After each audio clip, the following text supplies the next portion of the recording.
സുഹൃത്തുക്കളെ നമസ്കാരം. പുതിയൊരു വീഡിയോയിലേക്ക് എല്ലാവർക്കും സ്വാഗതം. ഞാനിങ്ങനെ ആലോചിക്കലാണ് എന്താണെന്നറിയില്ലേ, അതായത് കുറച്ച് നാൾ മുമ്പ്, ഏകദേശം ഒരു 2 ആഴ്ച മുമ്പ്, കുറച്ച് ആൾക്കാർ ഇങ്ങനെ ഇരുന്നിട്ട് പറയുന്നുണ്ട്, അവനെ ഞാൻ അടുപ്പിക്കത്തില്ല, അവൻ എന്നോട് കളിക്കൂല, അവൻ എന്നെ പേടിയാണ്, അവൻ എന്നോട് കളിച്ചു കഴിഞ്ഞാൽ വിവരമറിയും. ഞാൻ പറഞ്ഞിട്ടുണ്ട്, ജിൻഡോ നേരെ വന്നിട്ട് എന്നോട് കളിക്കാൻ നിൽക്കണ്ട, നന്ദനിയോടും സിജോനോടും കളിക്കുന്ന പോലെ എന്നോട് കളിക്കാൻ നിൽക്കണ്ട, ഞാനെല്ലാം തോണ്ടി പുറത്തിടും എന്നൊക്കെ പറഞ്ഞിട്ട് ഒരുത്തൻ വലിയ വിടുവായിത്തരം അടിച്ച് പോയിട്ടില്ലേ.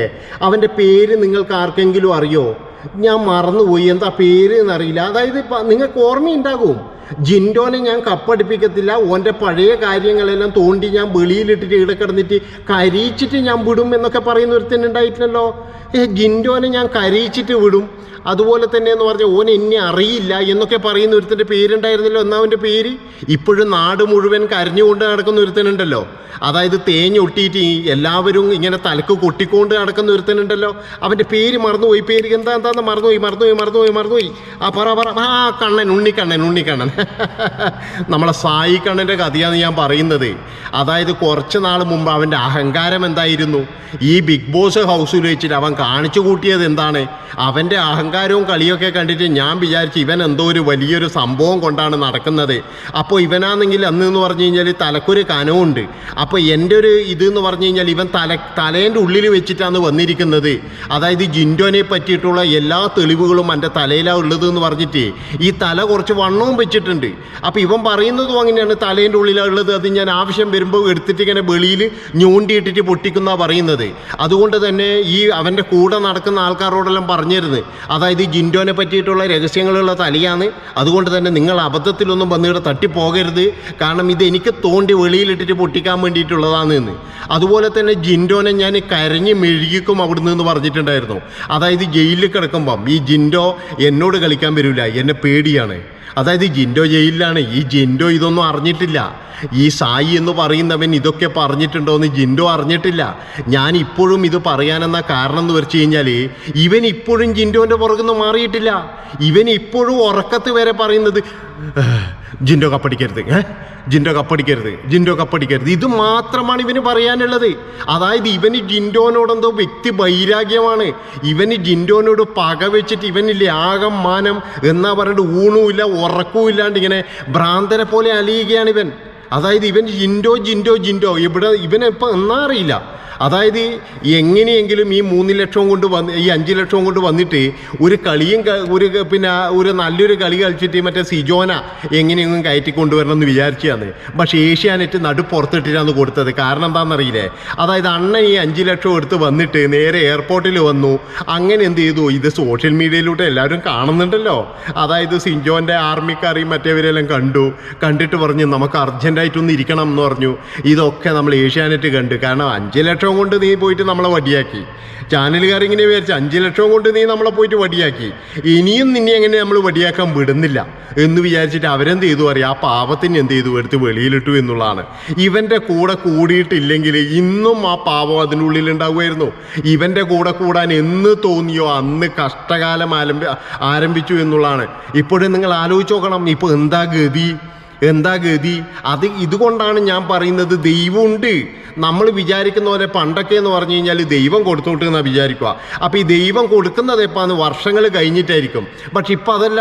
ഇപ്പം ദൈവം എന്ന് പറഞ്ഞു കഴിഞ്ഞാൽ പാടത്ത് പണി വരമ്പത്ത് കൂലിയാണ്.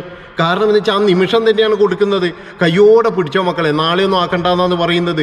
പണ്ട് അങ്ങനെയല്ല. പണ്ട് നമ്മളെ ആരെങ്കിലും ചതിച്ചു കഴിഞ്ഞാൽ, ഇല്ലെങ്കിൽ നമ്മളെ ആരെങ്കിലും എന്തെങ്കിലും ദ്രോഹിച്ചു കഴിഞ്ഞാൽ നമ്മൾ പറയും ഓന് ദൈവം കൊടുക്കുമായിരുന്നെന്ന് പറയും. അപ്പോൾ ദൈവം കൊടുക്കുമെന്ന് വെച്ചിട്ട് നമ്മളിങ്ങനെ കാത്തു വെക്കും, എപ്പോൾ ഇങ്ങനെ കൊടുക്കുക. ചിലപ്പോൾ ഈ എന്താ പറഞ്ഞിട്ട് 80 വയസ്സെല്ലായിട്ടാകുമ്പോൾ ഇങ്ങനെ ഓർമ്മശക്തി ഇങ്ങനെ നഷ്ടപ്പെട്ടിട്ട് ഇങ്ങനെ ഇരിക്കുമ്പോഴായിരിക്കും പറയുക, കണ്ട അന്ന് 50 വർഷം മുമ്പ് എന്നോട് ചെയ്തതാണ് ഇപ്പോൾ ഓനെ അനുഭവിക്കുന്നതെന്ന് പറയും. അപ്പോഴേക്ക് ഈ ചങ്ങായിക്ക് 80 വയസ്സായിട്ടുണ്ടാവും. അതാണ് ദൈവം കൊടുക്കൽ. ഇപ്പം അങ്ങനെയല്ല. ഇപ്പം എന്ന് പറഞ്ഞു കഴിഞ്ഞാൽ അവിടെ പാടത്ത് പണിയെടുക്കുന്നു, അത് കയറി വരുമ്പം തന്നെ ഇവിടെ കൂലി തരുന്നു. അതാണ് ഇവിടെ നടന്നത്. ഈ ജിൻഡോനെ ഇത്രമാത്രം പുറകെ നടന്ന് ദ്രോഹിച്ച്, പുറകെ നടന്ന് വേണ്ടാതീനം പറഞ്ഞ് എല്ലാം പറഞ്ഞവനിന്ന് നാട്ടുകാർ കൊടുക്കുന്ന പൊങ്കാല കാണുമ്പോഴില്ലേ, ഉള്ള കാര്യം ഞങ്ങളോട് പറയാലോ, ഒരു സന്തോഷം, ഇങ്ങനെ മനസ്സിലൊരു സന്തോഷമാണ്. ഇതൊക്കെ ഇങ്ങനെ കേൾക്കും കാണും. അതുപോലെ തന്നെ ഓൻ്റെ ബുദ്ധിമുട്ടും ഓനിങ്ങനെ മനസ്സിൽ കരിയുന്നതും ഓനിങ്ങനെ ഓരോ സ്ഥലത്ത് പോയിട്ട് ഇങ്ങനെ തേഞ്ഞൊട്ടുന്നതും ശത്രുക്കളുടെ വരെ പോയിട്ട് കാലിന് വീഴുന്നതൊക്കെ കാണുമ്പോഴില്ലേ ഒരു സുഖം, ഒരു സന്തോഷം. അതാണ് കാരണം. എന്താ വെച്ചാൽ ഇനി ഓൻ്റെ വാക്ക് ആരെങ്കിലും കേൾക്കുമോ, ഓനെ ആരെങ്കിലും മൈൻഡ് ചെയ്യോ? ഓൻ എന്തെങ്കിലും പറഞ്ഞു കഴിഞ്ഞാൽ ആൾക്കാർ ചിരിക്കൂലേ? ചിലപ്പോഴും ഓൻ തന്നെ പറയും, അയ്യോ എനിക്കെന്തോ രോഗമാണേ എന്ന് പറഞ്ഞു കഴിഞ്ഞാലും ആൾക്കാർ ചിരിക്കും. ദേണ്ടാ ഉണ്ണിക്കണ്ണൻ്റെ പുതിയ തമാശ എന്ന് പറയും. ഇങ്ങനെയാണ് ഇപ്പോൾ സംഭവിക്കാൻ പോകുന്നത്. ഇവനാണ് ജെൻഡാനെ അങ്ങ് ഉണ്ടാക്കാൻ വന്നിരിക്കുന്നത്, മനസ്സിലായ? അന്നേ നമുക്കറിയാം ഇവൻ ഉണ്ടയായി പോകുന്നു. കാരണം ഈ മറ്റേ രതീഷ് പറഞ്ഞല്ലോ ഉണ്ടാ ഉണ്ടാ ഉണ്ടാ ഉണ്ടാ, ആ ഉണ്ടാ എന്നുള്ള പാട്ടിന് ഏറ്റവും അനുയോജ്യനായ വ്യക്തി ഈ ചങ്ങായി തന്നെയാണ്, യാതൊരു സംശയവുമില്ല. കാരണം എന്താണെന്ന് വെച്ചാൽ ഞാൻ ഈ വീഡിയോ ചെയ്യാനുള്ള കാരണം ഞാൻ ഇവൻ്റെ അവസ്ഥ ഇപ്പോഴും കാണുമ്പോഴേ കുറച്ച് ദിവസം മുമ്പ് നമ്മൾ ഒരുപാട് വിഷമിച്ചിന്. അപ്പോൾ ഇന്നെങ്കിലും ഇവരോട് ഈ 2 വാക്ക് പറഞ്ഞിട്ടില്ലേ പിന്നെ നമുക്ക് ഉറക്കം വരത്തില്ല. അതാണ് അത്രമാത്രം ഇവൻ ജിൻഡോനെ അവിടെ നിന്ന് തേജോപതം ചെയ്യാൻ നോക്കിയിട്ടുണ്ട്, ജിൻഡോനെ പുറത്താക്കാൻ നോക്കിയിട്ടുണ്ട്, ഇവൻ ആവുന്നത്ര കളിച്ചിട്ടുണ്ട്. ഇവൻ അവിടെ കയറുമ്പം തന്നെ എന്താ പറഞ്ഞതെന്നറിയാം, അതായത് എൻ്റെ കളി എന്ന് പറഞ്ഞാൽ ജിൻഡോക്കെതിരെയാണ്. അതായത് ഇവൻ ജിൻഡോക്കെതിരെ കളിക്കാൻ വേണ്ടി വന്നവനാണ്. അതുകൊണ്ട് തന്നെയാണ് ഇവൻ്റെ കളി ഇങ്ങനെയായി പോയത്. കാരണം ഈ മാരാർ ഇന്നലെ പറഞ്ഞതുപോലെ ഒരു അരമണിക്കൂർ ഒരു 2 മിനിറ്റിൽ ഒരു കണ്ടൻറ്റ് പോലും കൊടുക്കാൻ കഴിയാതെ മറ്റേ കുണ്ടീന്ന് മറ്റേ എന്നാ പറയേണ്ടത് ഈ തിരക്കിട്ടം തിരിച്ചിട്ട് എടുത്ത് കളയുന്ന ഇതല്ലാതെ എന്നിട്ട് അതിൻ്റെ സിമ്പതി പിടിക്കാൻ വന്നിരിക്കുന്നത്. ഇപ്പോൾ ഇൻ്റർവ്യൂവിൽ കയറി പറഞ്ഞിരിക്കും എനിക്ക് കുരുവാന്ന് മൂലത്തിൽ ഇത് എന്തിനാ അറിയാം, സിമ്പതി പിടിക്കാൻ വേണ്ടിയിട്ട്. അപ്പോൾ എല്ലാവരും പറയില്ലേ ഉയ്യ അമ്മേ ആ പാവാർന്ന് ഇത്രയും പിന്നെ അസുഖവും വെച്ചിട്ടാണ് അതവിടെ നിന്നിനെന്ന് നമുക്കറിയാം, അയ്യോ പാവം, ഇങ്ങനെ ഇതിന് വേണ്ടിയിട്ടാണ്. അതായത് കുറച്ച് സിമ്പതി പിടിച്ചു പറ്റണം ഇനിയിപ്പം. കാരണം ഒന്നും നടന്നില്ലല്ലോ. ഈ പുറത്ത് വരുമ്പോഴേക്ക് ഭയങ്കരമായിട്ട് മാലിയിട്ട് ആൾക്കാർ സ്വീകരിക്കുന്നല്ലേ വിചാരിച്ചത്. പുറത്ത് വരുമ്പോഴേക്ക് ആരാ ഉള്ളത്? അതായത് ഞാനും സുഭദ്രയും അപ്പനും 3 പേരാന്ന് ട്രസ്റ്റ് എന്ന് പറഞ്ഞ പോലെ. അതായത് ഭാര്യയുണ്ട്, ഒരു കൂട്ടുകാരനുണ്ട്, പിന്നെ വേറൊരു കൂട്ടുകാരനുണ്ട്. ഈ 3 പേരാ വന്നത്. ഇയാൾ വിചാരിച്ചത് എന്താണെന്നറിയാം, പുറത്ത് വരുമ്പോഴേക്ക് എനിക്ക് ഭയങ്കര സ്വീകരണമായിരിക്കും, അതുപോലെ തന്നെ എന്ന് പറഞ്ഞാൽ പല സ്ഥലത്തുനിന്നും എന്നെ കാണാൻ ആൾക്കാർ വരും, ഇതൊക്കെയാണ് വിചാരിച്ചത്. പക്ഷേ ഒരു കുഞ്ഞു പോലും ഉണ്ടായില്ല എന്നുള്ളതാണ്. കാരണം എല്ലാവർക്കും മതിയായി. ഇപ്പം ഇതൊരു കോമഡി പീസാണ്. ഇപ്പം കേരളത്തിൽ ഇപ്പം ഇന്നലെയൊക്കെ ഇങ്ങനെ സീരിയസ് ആയിട്ട് പറയുന്നുണ്ട് സഞ്ജു ടെക്കി എന്ന് പറയുമ്പോഴേക്ക് അതിൻ്റെ അടിയിൽ വരുന്ന കമൻറ്റ് കണ്ടു കഴിഞ്ഞായില്ലേ, സത്യം പറയാം നിങ്ങളോട്, ഇവൻ്റെ നാട്ടുകാർ തന്നെ ഇവൻ എന്തൊക്കെ ചെയ്യുന്നു. അമ്മാതിരി തേഞ്ഞൊട്ടലല്ലേ ഒട്ടിയിരിക്കുന്നത്. എന്തൊരു മനുഷ്യനാണ്. നാറാൻ ഇനിയും ഇതിൻ്റെ ജന്മം ഇങ്ങനെ ബാക്കിയാണല്ലോ എന്ന് ആലോചിക്കുമ്പോൾ ഇല്ലേ കഷ്ടം തോന്നുന്നു. കഷ്ടമാണെന്ന് മാരാറാണെങ്കിൽ വലിയ ആമർ എടുത്തിട്ടാണ് ഇങ്ങനെ മുട്ടിക്കൊണ്ടിരിക്കുന്നത് തലക്ക്. ഇതിപ്പോഴെന്ന് പറഞ്ഞു കഴിഞ്ഞാൽ ഒരു ചെണ്ടയായി മാറിയിരിക്കുകയാണ്. എല്ലാവരും ചേർന്ന് കൊട്ടുന്നൊരു ചെണ്ട. ഇതാണ് പറയുന്നത് മക്കളെ, ജിൻഡപ്പൻ എന്ന് പറയുന്ന ഒരാൾ.